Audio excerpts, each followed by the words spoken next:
if we have certain statements like, for example, input, update, and draw, and if we keep repeating executing those statements, then we say that we are inside a program loop. So if our program starts here in this statement, and then it will start the loop by going into this circle, which is called a loop, and eventually it will exit the loop and continue the program. Before I explain syntactically what is meant by loops, I would like to give little demonstrations on JGrass, but also we will introduce a new feature on how to trace our program and run our program slowly.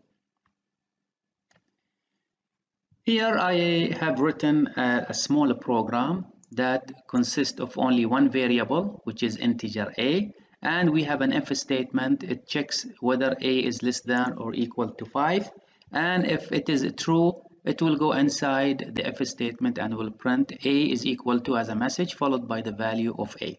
So if I run this program, the output will be a equal 1. In JGrass, there is a feature that allows you to run your program as a slideshow. We will use this feature to show you how to run your program step by step for tracing the values of your program variables in each step. See this icon on top? It is called Viewer Canvas. So we will run our program in a canvas. It's like a painted area. So first we bring the cursor to the place we want our program to stop, and then we run the canvas. Now the canvas will compile our program. If there are no errors, then it will show a screen on the output screen, and also it will put the cursor on that line. So now the computer is waiting here. And on the left-hand side, here's window. It shows you the variables. So far, we don't have any variable because the computer did not reach the initialize or the declaration of the variable yet. In this area, we will put a variable, and then every time we go to the next step, it shows me what is the value of this variable. This one will give me step-by-step execution. So I will click it. And now see it is moving to the next line, and after moving to the next line, a new variable is created which is equal a equal to 1. Now drag it, press by the mouse, and drag it into the canvas. Now inside it is a box, it has a name on it a, and the value inside it is 1. Now at this line, the value of a is equal to 1. Now if I want the computer to go to the next step, again I will press this arrow, and now the computer will test for a, and a is less than or equal to 5, so it will go inside, and when I click it again, it will execute this statement. See the output, a is equal to 1, and printed on the output screen. And once I run it again, now it will terminate the program and exit the if statement. Now what I'm going to do, I'm going to just make little change. I'm going to change only one word from if, and I'm going to write while. Now in English, when we say while, is not the same as if. If it means momentarily, لحظية. At that time we check for the condition. But when we say while, there is continuity here. في استمرارية. So this is how we say it. As long as a is less than or equal to 5, then do whatever comes next. So how the computer is going to execute this little code? I just changed if into while. So the syntax is almost the same, but the semantic, how it works, will be different. So again, I will run the viewer canvas. I will put the cursor on line number 7, and then we run the canvas or viewer canvas. No errors, so it will open now a window, new window, and now the computer is at line number 7. We will make it go to the next line to initialize the variable. Now the variable a is initialized, so we will drag it from the variables, click it by the mouse, and drop it on the canvas. And now the current value of a is equal to 1.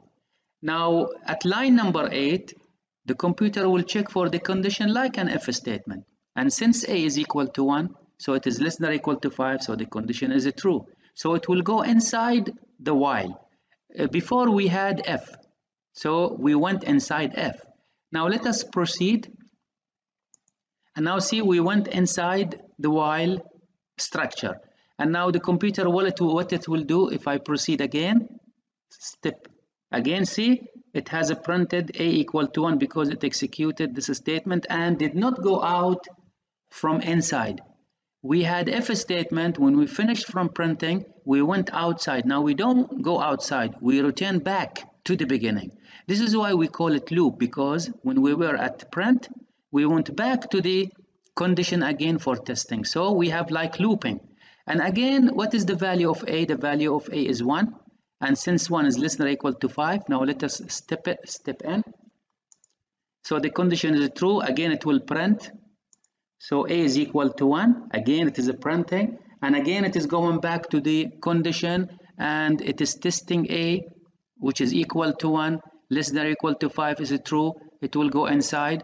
And as you have noticed, we will keep doing this. And now when we run it, so when you click here, run. Okay, so it is running. See, it is running like a slideshow. And every time it is running, it is going back and forth. And it is not exiting the while. We call it loop now because we are inside the loop. So again, see, we are just going back and forth. We are not going out. So we say that we have infinite loop. So we call it infinite loop. Infinite, it means it goes to infinity. It never stops. Now, how to stop it? You terminate the program and then start over.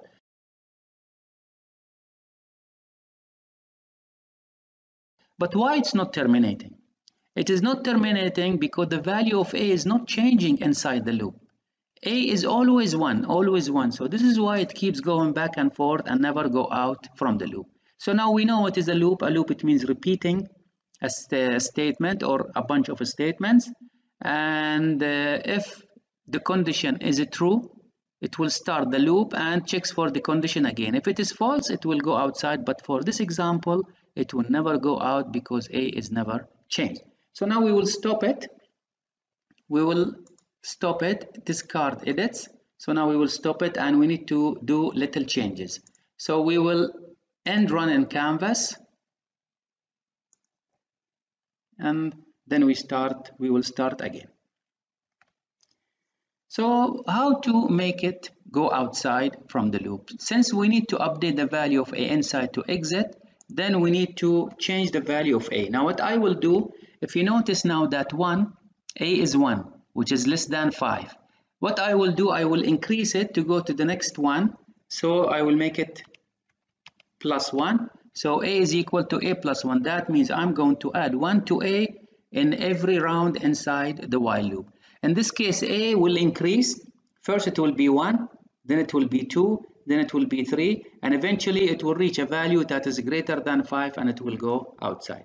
Let us see how it works inside the canvas. Now the canvas is running and it is stopping at the first statement at line number 7. Now go to the next line. Now for the next line we have the variable. Let's pull it and drag it inside the canvas to trace its value. And now we will do step n using this icon. So we will do it repeatedly. So now A is equal to 1. So the condition is true. We will go inside and print A is equal to 1. See, it is printing that A is equal to 1. Now let us proceed for the next line. From here, it will add 1 to A. A is 1. So when we add 1 to A, it will be 2 and it will be saved in A. So the value of A has changed, see, into 2. So when the computer goes back to the while loop, it will check for A 2, not 1, because it has changed into 2. And again, the condition is true. So it will print A is equal to 2. See here, A is equal to 2. And it will add 1 into A. So the value of A is 3. And we'll test for 3 against 5, which is also true. And it will go inside and it will print A is equal to 3.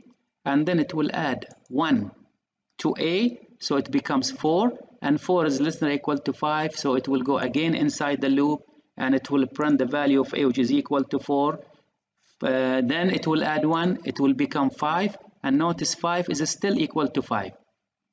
So it will go inside the loop and it will print A is equal to 5, and finally it will increase A by 1, it will be 6. Now the condition is false. So if it is false, then it will not go inside the loop, it will go outside and finish the program.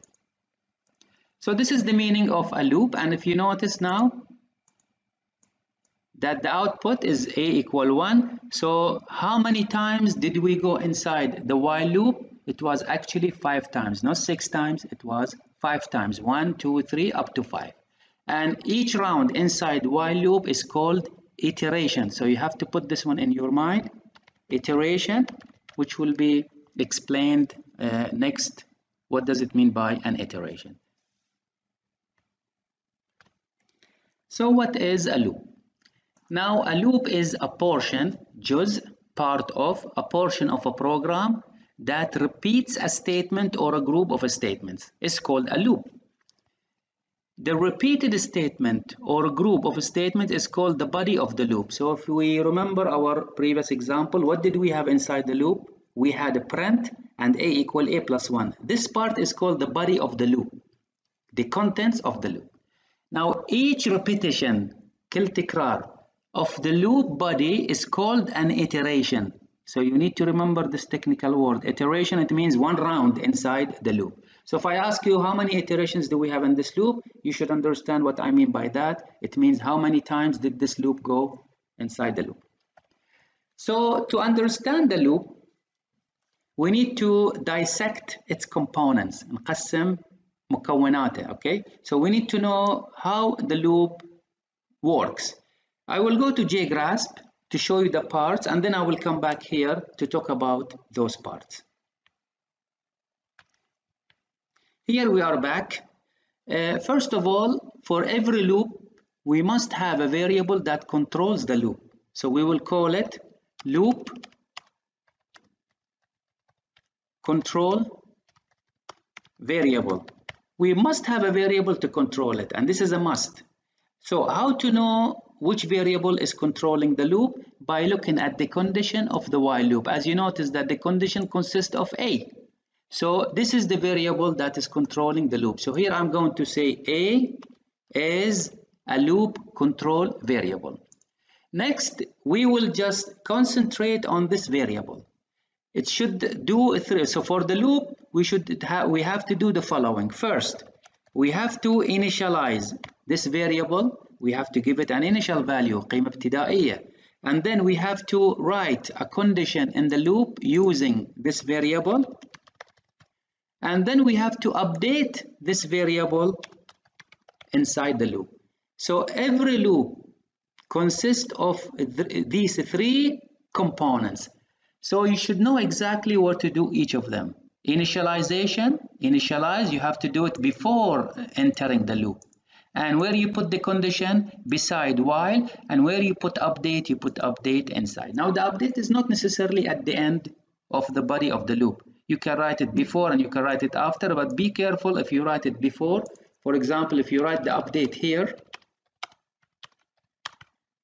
then what will be the output? So the output will not be 1, 2, 3, 4, no, it will be 2, 3, 4, 5, up to 6. Why? Because you are doing the update and then you are printing. So for every loop, we must have a variable that controls the loop. Think about how to initialize it. Think about a condition and think about the update if you want to solve a problem.